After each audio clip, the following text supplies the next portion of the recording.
día de hoy vamos a tener una presentación introductoria de lo que son los virus. Y es un tema bastante moderno, un tema bastante contemporáneo con lo que estamos viviendo y nos va a dar cierta luz para entender un poco las enfermedades virales. Cuando hablamos de gripe, cuando hablemos de coronavirus, si prestamos atención y leemos bien el material, seguramente vamos a entender cuando las personas nos hablan acerca de por qué toma tiempo encontrar una vacuna, porque hay enfermedades que cambian, porque hay otros virus que no cambian. Después de esta presentación, esperamos que ustedes puedan por lo menos tener una noción básica de cómo funcionan los virus. Voy a buscar unos pequeños audífonos.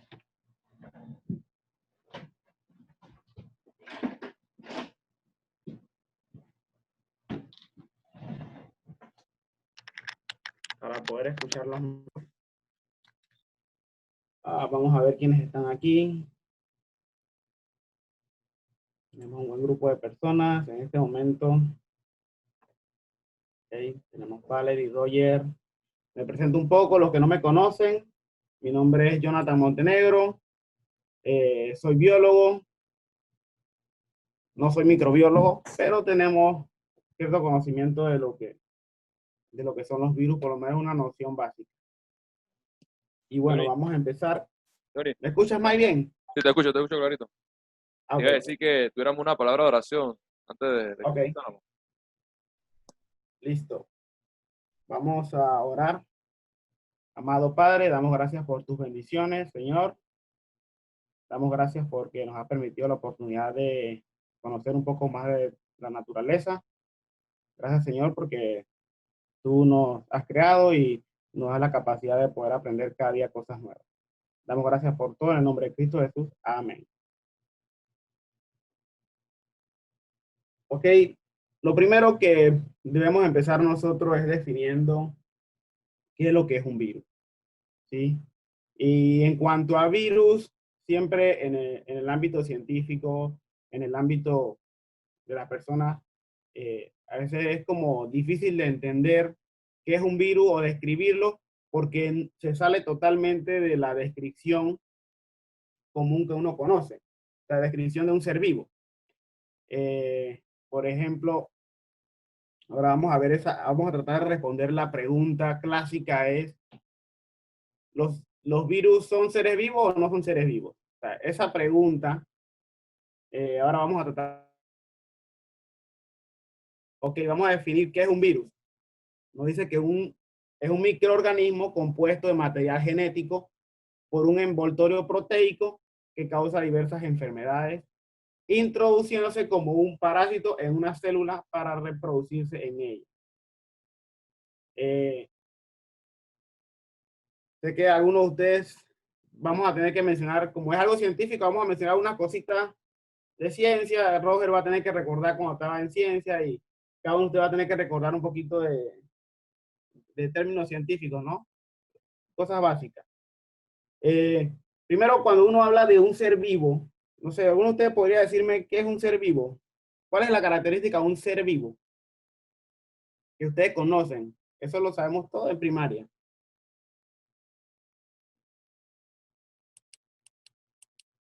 ¿Alguno podría decir algo? Los seres vivos nacen, crecen, ¿qué más? Se reproducen y mueren. Se reproducen y mueren. Son cosas así que nosotros escuchamos. Y nosotros, esa es una descripción bien, ¿cómo se llama? Bien básica, pero que se ajustan muchas cosas. Muchos organismos que nosotros conocemos se ajustan dentro de esa descripción. Por ejemplo, una célula, tú piensas en una célula o una bacteria, la bacteria crece, o sea, nace, crece, se reproduce y muere. Entonces, la pregunta es, ¿qué es un virus? Un virus tú no la puedes describir fácilmente como un ser vivo porque él no se reproduce. O sea, él no se reproduce de la misma manera que nosotros conocemos. La forma de crecimiento no es la misma. Entonces, él, en su forma de ser, no entra dentro de la descripción de un ser vivo. Entonces, de ahí que cuando tratemos de virus, tenemos que tratarlo como un ente aparte, ¿sí? tratarlo como un ente aparte, tiene una clasificación diferente, tiene toda una forma diferente de describirse o de tratarse en el ámbito de lo que es la virología. Y bueno,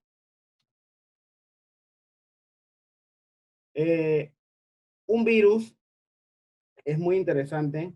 Aquí vamos a mencionar cosas que ustedes van a poder estudiar más a detalle en el texto, pero un virus tiene tres partes. Tres partes, voy a pasar a la siguiente presentación para que lo vean y ahí le echo para atrás. Está compuesto de tres partes que ustedes ven allí. Tiene una parte central, que es donde está el ácido nucleico, que puede ser, no sé si ustedes saben, ADN o ARN, cualquiera de los dos. Tiene una cápside, que es como una envoltura que envuelve a ese ADN, y puede tener también una envoltura mayor en la parte exterior. Ahora vamos a la parte de atrás. Este cuadrito le diría que se lo aprendan, porque en el examen va a venir este cuadrito. Un virus, ahí está en la esquina izquierda, tiene las tres estructuras. Las tres estructuras que ustedes ven en el lado izquierdo: el ácido nucleico, la cápside, que es la envoltura del ácido nucleico, y la envoltura en la parte exterior. La parte interior del virus, como ven ahí, puede dividirse en dos formas: en ADN o ARN. Es importante que usted eso se lo memorice. ¿Por qué? Porque cuando nosotros hablamos de cualquier virus que usted le venga a la mente, por ejemplo, usted piensa en gripe, piensa en coronavirus, piensa en VIH, usted lo primero que tiene que preguntarse es qué tipo de virus es. ¿Es un virus de ADN o un virus de ARN? Eso es sumamente importante. ¿Por qué? Porque los virus que son del tipo de ADN, que tienen ADN, ellos cambian poco. Ellos, cuando se multiplican, ellos básicamente el virus, con el paso del tiempo, no cambia, o cambia de manera insignificante. Pero cuando un virus es del tipo de ARN, se va a significar de que ese virus va a cambiar mucho. Por ejemplo, le voy a mencionar un virus que ustedes conocen de ARN, la gripe. ¿Por qué es importante esto que les estoy mencionando? Ustedes saben que nosotros, ¿cuántas veces nos tenemos que vacunar contra la influenza? Básicamente, una vez al año. ¿Por qué? Porque la gripe es del tipo de ARN. Significa que cada año el virus muta, los virus de ARN mutan constantemente. Entonces, cada año la vacuna que tú te administrabas ya no te va a servir, porque el virus cambió, porque es de tipo ARN. Si hubiera sido ADN, bueno, hubiera sido otra historia, pero lastimosamente la gripe, todos los años nosotros nos vacunamos contra la influenza por eso, porque el virus muta todos los años y la vacuna que tenías anteriormente ya no te va a funcionar. Ahora estamos en tiempo de coronavirus. Bueno, el coronavirus también es un virus de ARN. Bueno, él va a mutar, pero su tasa de mutación es menos que la de la gripe. Por eso es que la gente quiere encontrar la vacuna rápido del coronavirus. ¿Por qué? Porque el coronavirus, se sabe que por el tipo de virus que es, dentro de poco, o dentro de algún tiempo, él va a mutar y entonces las vacunas que se tengan ahorita no van a funcionar. Entonces ese es el temor y la premura de los científicos, de que ellos quieren encontrar la vacuna cuanto antes para que la cepa o la configuración actual del virus, las vacunas funcionen.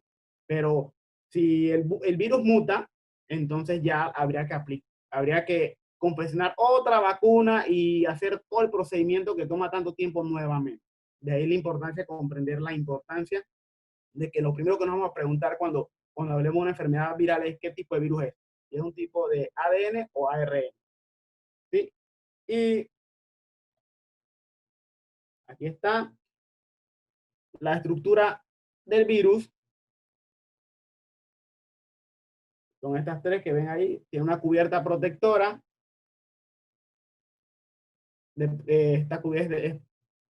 Una cubierta protectora o cápside. Tiene el ácido nucleico, que ahí lo ven. y la envoltura, pero esta envoltura exterior no lo tienen todos los virus, ¿sí? Ellos cambian mucho. Vamos a ver ahora. Y bueno, cada uno de nosotros está muy relacionado con diferentes enfermedades. Por ejemplo, está la hepatitis, está el VIH.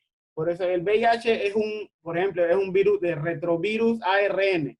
¿Qué significa eso? Que el virus del VIH muta muy rápido, tan rápido que no da tiempo de encontrar una vacuna. Y por eso es que las personas siempre se habla de encontrar la cura al SIDA, pero no es tan fácil de encontrar la vacuna al SIDA por el mismo tipo de enfermedad que tal vez el virus que tienes actualmente, o sea, no es el mismo tipo de que estaba hace 6 meses, porque él cambia muy rápido. Entonces, por eso es que este tipo de virus, que es un retrovirus eh, de RNA, es sumamente, muta muy rápido. Entonces, aquí tenemos los 3 tipos de virus que nosotros podemos encontrar. Las formas que ustedes ven aquí, por ejemplo, está el icosaédrico, que les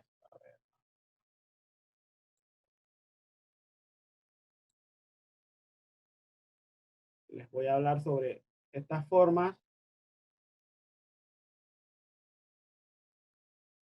¿Ok? Las cápsides icosaédricas, dice, ellos tienen diferentes caras. Es como un balón de fútbol más o menos, así que diferentes partes unidas. eh, y por eso es que tiene su nombre, pues se refiere a esa forma, que tiene varias capas que se unen como si fuera un baloncito de fútbol. Está la forma filamentosa, que se llama así por su apariencia lineal, son delgadas, como si fuera un hilito, como si fuera un hilito. Y la forma más compleja, que la forma, me imagino que ustedes muchos han visto, es la forma que más se utiliza para ilustrar un virus, que es este que ven aquí que tiene como una cabecita, con un cuerpito y unas patitas, pero esa es la forma, realmente la forma menos común que nosotros podemos encontrar los virus.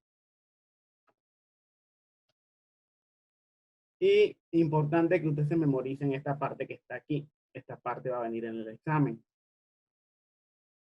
Dice, diagrama general del ciclo de la vida de un virus. El virus aquí depende de la fuente que uno encuentre. Puede tener de 5, puede tener 7 fases. Nosotros vamos a trabajar 5 fases. ¿Sí? Por ejemplo, la fase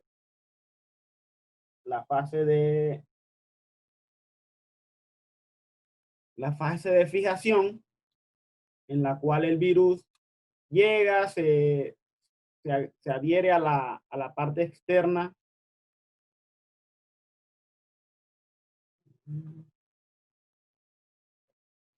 Se adhiere a la parte externa de la célula y entonces de ahí él introduce su cápside dentro de la célula.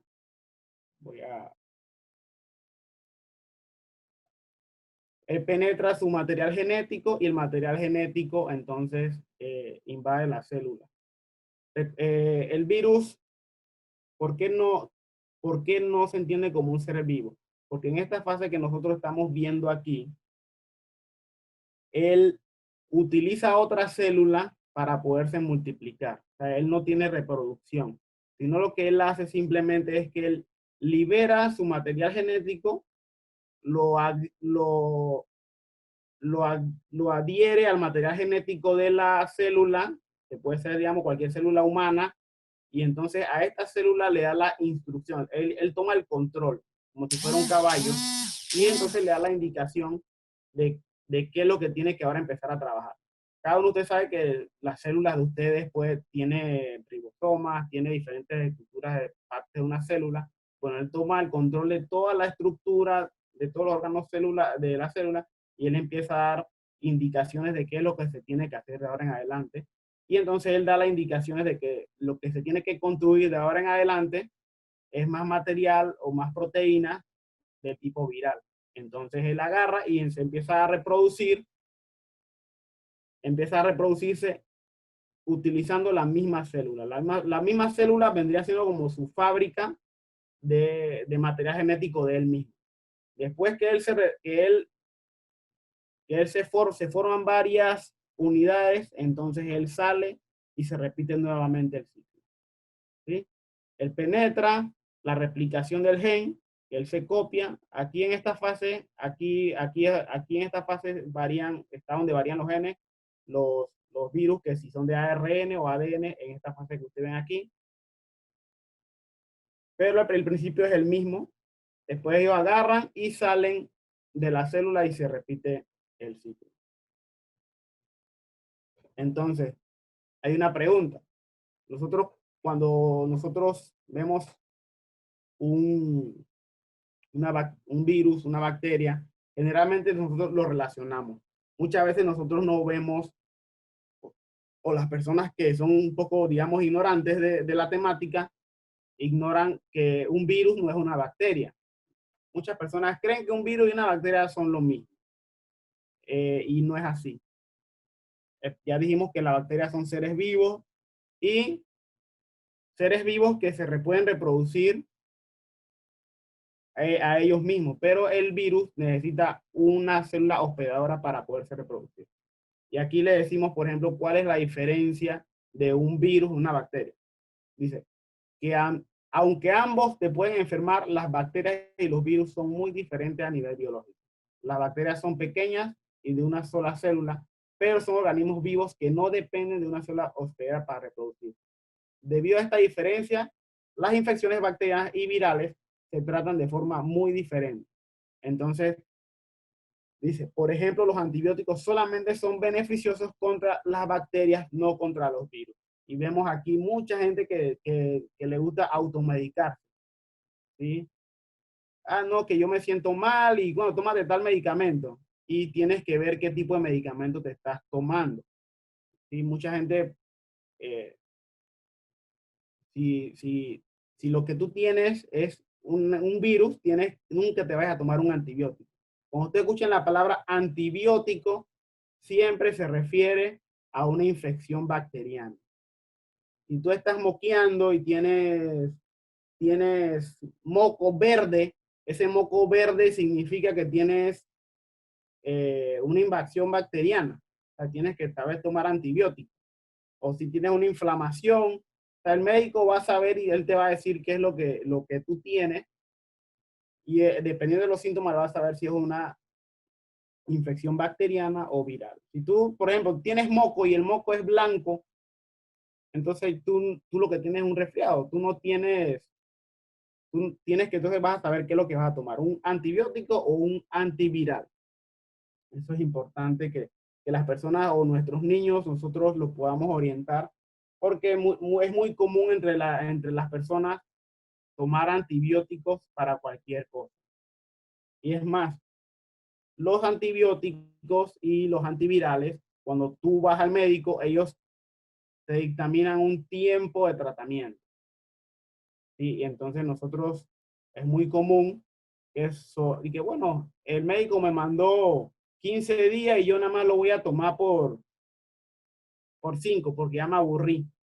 Común, nos aburrimos y ya no sigo el tratamiento y al final del cabo lo que terminas es peor de lo que estaba, o crea tu organismo, las bacterias que tú tienes crean defensa al antibiótico por, por, porque tú mismo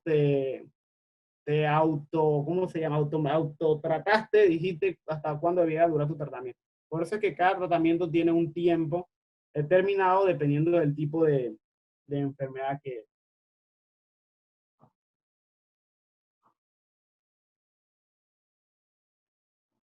¿Aquí alguno de ustedes quisiera aportar algo? ¿Alguna experiencia, alguna anécdota que quieran contar de esto, de las personas automedicándose, autotratándose con cualquier tipo de medicamento? Vi que Jan se echó a reír porque Jan tal vez es de lo que... Jan, ok. Nuestro organismo, cuando nosotros entra un virus, no es que nuestro organismo no sabe qué hacer. Y nuestro organismo tiene mucho tiempo, Dios lo creó perfecto y tiene su mecanismo de acción. Y vamos a mencionarlo. Lo primero que nosotros tenemos son los anticuerpos. Por ejemplo, hay algo que se está preguntando la gente es, bueno, las personas que, la pregunta ahorita mismo que se está haciendo la Organización Mundial de la Salud referente al coronavirus es si las personas que contraen el virus, estas personas después de que se recuperan, ya son inmunes al virus, es la pregunta que se hacen. Entonces hay estudios tratando de comprobar o corroborar si esto es cierto. Porque, ¿por qué? ¿Por qué la pregunta? Porque puede ser que tal vez el cuerpo no tuvo tiempo suficiente de, de, de crear anticuerpos, de crear anticuerpos para poder reconocer el coronavirus y no enfermarte por segunda vez. Entonces ahí es que se hacen los estudios para saber si hay personas que se han contagiado por segunda, tercera vez y ver si fue cierto o no fue cierto. Lo que se espera es que las personas que actualmente se contagian con coronavirus, estas personas se espera que ellos desarrollen anticuerpos. Y entonces significa que ellos cuando venga la misma cepa, si no ha mutado, se esperaría que ellos no se enfermen. Por eso es que había, no sé si vieron cuando se preguntaba a la gente qué hacer con el coronavirus. La pregunta que era, unos decían, bueno, hay que hacer, como la mayoría hemos hecho, hay que hacer cuarentena, que es lo que estamos haciendo. Pero hay otra teoría que también es muy válida, que es la teoría que quería utilizar Inglaterra desde un inicio. Ellos decían, bueno, nosotros no vamos a hacer nada. Nosotros lo que vamos a hacer es simplemente dejar que el virus se esparza, no vamos a cerrar la economía y entonces la propia gente, al cabo, ok, se va a enfermar mucha gente, pero como realmente el virus no es un virus tan letal, ustedes cuando investigan las diferentes enfermedades en la tarea van a ver la tasa de mortalidad de los diferentes virus. Podemos ver que el coronavirus no es una enfermedad tan letal. Entonces, ellos decían, bueno, nosotros no vamos a hacer nada y simplemente la gente que se contagie, ellos se van a curar y al final de cabo todo el mundo va a ser inmune al coronavirus. Eso fue lo que ellos querían hacer desde un inicio. Pero cuando la gente, los científicos y matemáticos, médicos, se empezaron a sacar cuenta de que, bueno, si somos 80 millones de ingleses y muere el 5%, significa que van a morir aproximadamente, digamos, unos 2 millones de personas van a morir producto de que nosotros hayamos utilizado esa metodología. Entonces, pensaron o repensaron de que, bueno, el costo humano es demasiado alto para justificar utilizar esa metodología. Pero eso lo que le quiero ilustrar es que eso es sabiendo de que el cuerpo desarrolla anticuerpos. Los anticuerpos reconocen, o sea, ellos no es que llegan y ya, y que bueno, yo sé que este es coronavirus, no. Ellos lo que reconocen es la parte exterior del virus, o sea, la capa exterior, ellos la reconocen y entonces la graban, la graban como digamos en la memoria del cuerpo y así las próximas enfermedades las va a reconocer. De ahí podemos entonces nosotros mencionar algo muy importante, que son las vacunas. Las vacunas son mecanismos que nosotros tenemos para que el cuerpo pueda reconocer cualquier virus, lo reconozca y lo identifique y reaccionen los anticuerpos hacia él. Por ejemplo, por eso es que, eh, por ejemplo, vamos a mencionar la hepatitis. Cada uno de ustedes se ha vacunado para los diferentes tipos de hepatitis. Nos hemos vacunado para la varicela, para la viruela. Todas estas enfermedades lo que te hacen es que el cuerpo grabe en su sistema el organismo, o sea, sin tú haber sido enfermado por esa enfermedad realmente. Y hay varios mecanismos de hacer vacunas. una forma de hacer una vacuna, y ahí es que, por ejemplo, utilizando nuevamente el ejemplo del coronavirus, hay diferentes países tratando de encontrarla, pero cada uno utiliza una metodología diferente. Una metodología podrían ser una metodología, por ejemplo, la que utilizamos con el resfriado, la gripe, la influenza. ¿Cómo es esa vacuna? ¿Cómo se hace generalmente? Bueno, eso te inyectan a ti, digamos así, partes del virus, como que agarran el virus, lo parten en pedacitos y te lo inyectan. El virus no es funcional. Cuando te lo inyectan, tu cuerpo tus anticuerpos van a reconocer las diferentes estructuras de las partes del virus y entonces van a grabarse la parte exterior de la influenza. Cuando tú te resfríes por eso o venga a ti esa misma cepa de ese virus, tú no te vas a enfermar porque tú ya tenías grabado eso. Y así mismo es con todas las diferentes enfermedades virales.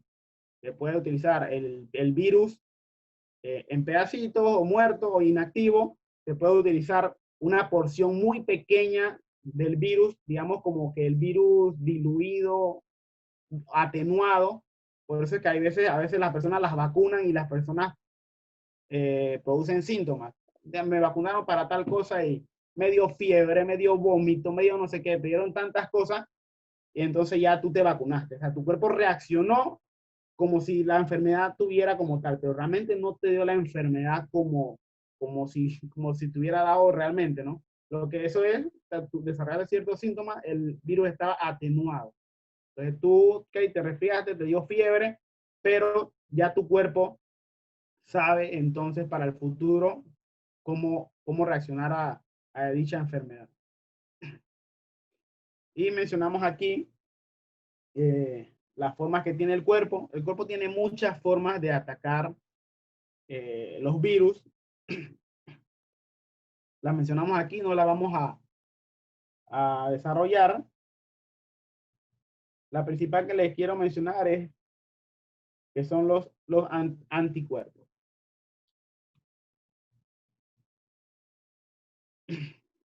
A ver. Ajá. Este cuadro nos va a permitir a nosotros identificar o grabar en nuestra mente de manera fácil cómo recorre el virus nuestro organismo. Por ejemplo, la infección, siempre obviamente tenemos que tener contacto con el patógeno o el virus. Digamos, puede ser la piel, puede ser la mucosa, puede ser un virus respiratorio. Todos sabemos, por ejemplo, el coronavirus es respiratorio. Hay otros que son superficiales y también hay que ver dónde se almacenan, porque así mismo también nosotros vamos a ver cómo el virus se desenvuelve. Por ejemplo, el virus del VIH, el SIDA, que está relacionado al SIDA. Bueno, eso, ¿cómo se transmite? A través digamos, de agarrarse la mano. No, o sea, el virus del VIH no se transmite a través de agarrarse la mano. Entonces, te preguntarás, bueno, si es un virus igual que el coronavirus. No, realmente no son iguales, son totalmente diferentes. Sí, hay unos que se transmiten a través de la sangre. Aquí podemos ver, hay unos que se almacenan en la médula ósea, se almacenan en el hígado, en el vaso.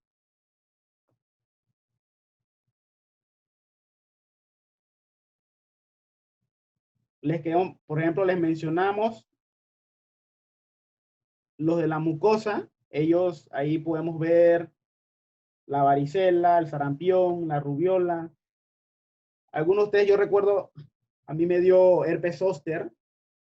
Herpes zóster, yo no sabía eso qué era. A mí no me había dado, nunca me había dado varicela. Entonces a mí me salieron ampollas en el lado izquierdo de mi rostro. Y yo no sabía eso qué era. Bueno, fui al médico y el médico me dijo, tú tienes herpes zóster. Y bueno, yo, wow, herpes zóster, yo me asusté porque cuando yo fui a, a ilustrarme sobre el herpes zóster, nunca había escuchado herpes zóster, ahora escuché eso y yo, wow, herpes. Apenas yo pensé herpes, ¿qué es herpes? Herpes es una enfermedad. ¿Qué tipo de enfermedad es el herpes? Es un virus. ¿Saben ustedes qué tipo de enfermedad es el herpes? Es una enfermedad de transmisión sexual. Y yo, wow, chuzo, me dio herpes y en el rostro, y chuzo, yo no he tenido relaciones sexuales. Y bueno, yo tenía como 14 años y me dio en la esquina izquierda del rostro. Y yo estaba sumamente asustado porque, ¿qué me mandaron? Me mandaron un antiviral. El antiviral, el doctor me explicó, bueno, tú desarrollaste herpes por que a ti no te había dado varicela. Vas a desarrollar los mismos anticuerpos, significa que tal vez lo más probable es que a mí no me vaya a dar varicela en el futuro. Así que a mí nunca me dio varicela, pero sí me dio herpes zóster. O sea, el virus del herpes zóster y la varicela es el mismo. El mismo tipo de ampollita, nada más que en la varicela, las ampollitas son distribuidas por todo el cuerpo y en el herpes zóster como que se te aglutinan en una sola parte del cuerpo. Y bueno, esa es la experiencia que yo tengo con un virus. Eh, Hay virus que también afectan la parte cerebral. Mencionamos, por ejemplo, la rabia, el polio, el sarampión. Y también están los que se almacenan en los pulmones, ¿no? Los alveolos, ustedes ya saben, por ejemplo, el coronavirus, cómo reacciona. Entonces, eh, depende de cómo ellos se almacenen, también ustedes van a saber más o menos qué tipo de virus puede ser. Obviamente todo esto siempre va relacionado a los síntomas. Cuando te ven que te pusiste amarillo, los ojos amarillos y todo así, ya saben que es hepatitis. Cosas así, ¿sabes? Los síntomas hay que verlos para saber qué es lo que tú tienes. Que te hacen la respectiva prueba. Y les quiero mencionar que este asunto de los virus es muy interesante y presenta mucho interés. Eso no es algo nuevo, por la cual hay muchas personas que están detrás de los diferentes virus para utilizarlos como arma. ¿Por qué? ¿Por qué es bueno o por qué conviene? Digamos, ponte en el lugar de un terrorista primero. Primero decimos que el uso ilegal o amenaza del bioterrorismo es uso ilegal o amenaza de microorganismos o toxinas derivados de organismos vivos para producir la muerte o enfermedad de humanos, animales o peces. El acto es intentar crear temor o intimidar gobiernos, sociedades, persiguiendo metas políticas, religiosas o ideológicas, mediante lo que es el coronavirus. ¿Saben? Por ejemplo, Estados Unidos está acusando a China de que si no liberó, que lo más probable es que liberaron deliberadamente el coronavirus para infectar a todos y que ellos ya tenían la cura y por eso ellos murieron pocas personas. Y entonces ahorita ahí está, ustedes ya saben, están ilustrados ese tira y jala entre Estados Unidos y China de si fue deliberado, que si no fue deliberado, que si tienen la cura, que cómo era posible que China siendo el epicentro solamente 86,000 personas se infectaran, como solamente murieron 3,000 personas y Estados Unidos ya va llegando a los 100,000. Entonces, hay una serie de tesis y todos ellos, porque conocen ya las historias que ellos han tenido en el manejo de otros tipos de virus, buscando tratar de tener alguna afectación contra el enemigo, ¿no? Y podemos mencionar algunos agentes que no precisamente todos son virus, hay bacterias también, pero mencionamos, por ejemplo, el antrax, la brucelosis, la fiebre, el muermo. O sea, son diferentes entes biológicos que se han utilizado a lo largo de la historia para como un arma, ¿sí? Entonces, ¿por qué se utilizan como un arma? Porque realmente es algo económico, es algo que todo el mundo está al alcance, es fácil de reproducir, es fácil de poder, ¿cómo se llama?, dispersarlo. Es una forma económica, a diferencia de, por ejemplo, una bomba nuclear o la manera de perseguir el origen no es fácil de comprobar. Por ejemplo, nadie puede asegurar que China eh, lo que hizo con el coronavirus, digamos, fue algo deliberado o fue algo accidental, no se puede demostrar. Se puede especular, puedes decir todo lo que tú quieras, pero no hay manera de confirmar eso. Entonces,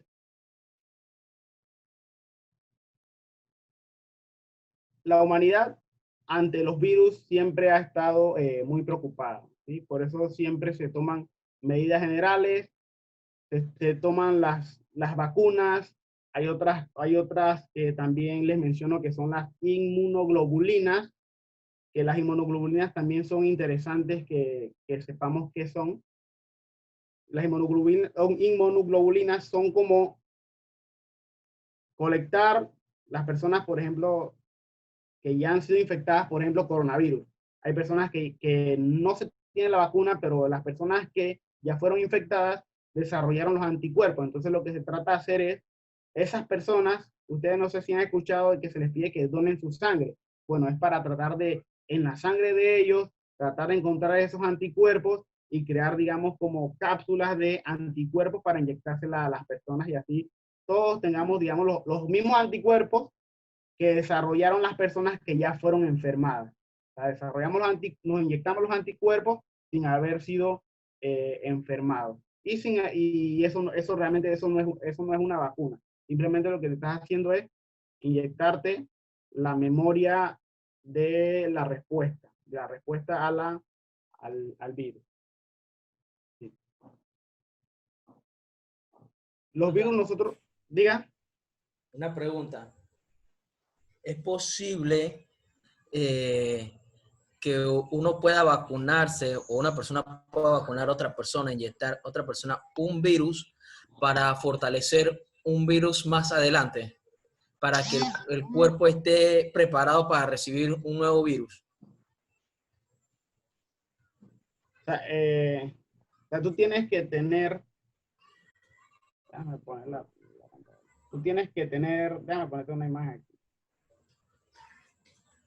Ok, eso no es posible. O sea, el cuerpo, mire, aquí le muestro aquí con esto que está, con este virus que está aquí. El cuerpo se graba la parte exterior del virus. O sea, es la parte que el cuerpo, los anticuerpos tocan para poder identificarlo. Recuerda que el cuerpo no sabe qué es bueno y qué es malo. Él simplemente lo que él hace es que es afectado y entonces él se graba la parte superior de los virus, bacterias, y entonces cuando entran al cuerpo él los reconoce como agente extraño, ¿sí? Entonces, para poder hacer eso, respondiendo a lo que tú dices, el cuerpo tiene que saber, o sea, el cuerpo tiene que saber cómo es el virus. O sea, entonces, no te puedes inyectar otro virus porque la parte externa sí, la parte externa de la membrana del virus es diferente.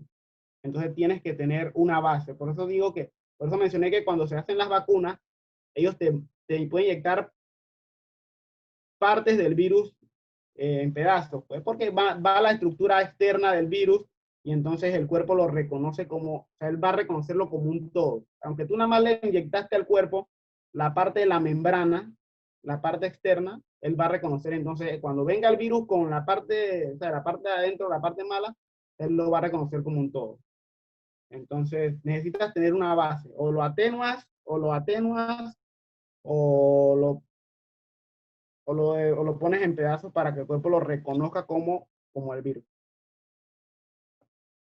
¿Qué pasó, René? Si ¿Alguien más quisiera aportar algo? ¿Tiene alguna consulta?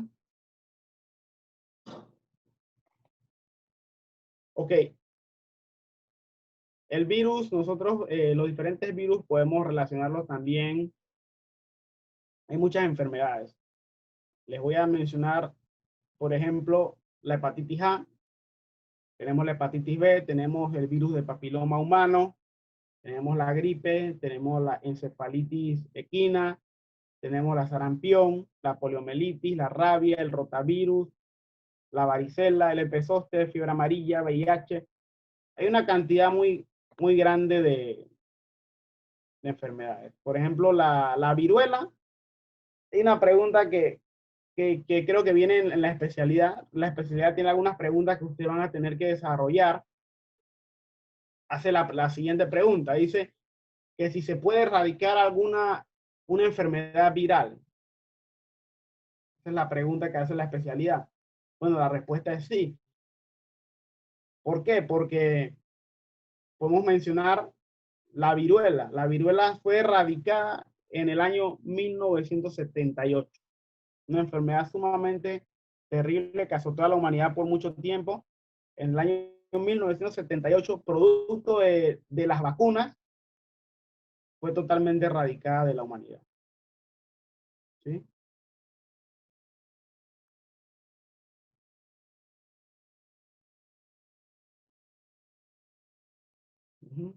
Y lo último, para terminar, le vamos a hablar sobre los medicamentos antivirales. Los medicamentos antivirales, ya hemos mencionado parte de que son fármacos que combaten las infecciones virales. Ellos no son vacunas. Y, por ejemplo, ilustramos nuevamente con el coronavirus. ¿Han escuchado la cloroquina? O sea, sé que hay otros.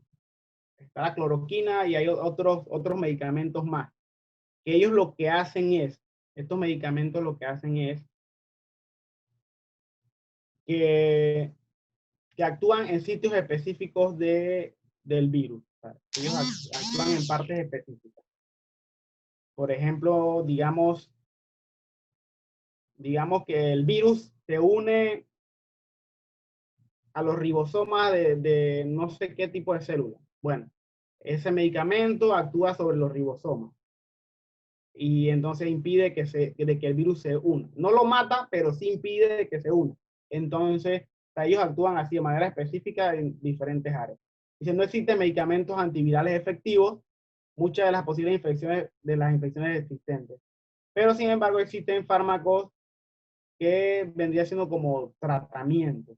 ¿Sí? Tratamientos y, por ejemplo, las personas con SIDA o VIH se le da tratamiento. El virus, como sabemos, el SIDA no se cura, pero sí hay tratamientos para que la persona se le prolongue la vida, para que el virus del VIH no se una a la célula o lo retarda en gran medida. Por eso es que antes la expectativa de vida de una persona con SIDA era 10 años y hoy en día una persona con SIDA puede posiblemente vivir más de 30 años o tal vez durar toda su vida con SIDA y no morir, o sea, con VIH y no morir de SIDA.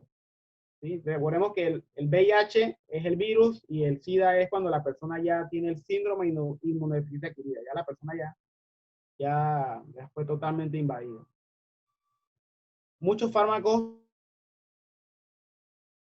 para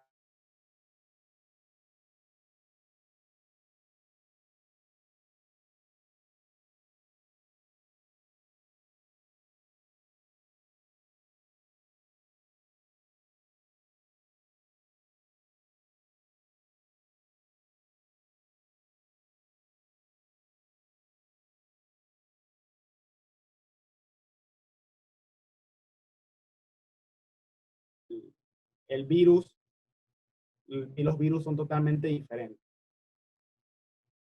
Y bueno, con esto terminamos, chicos.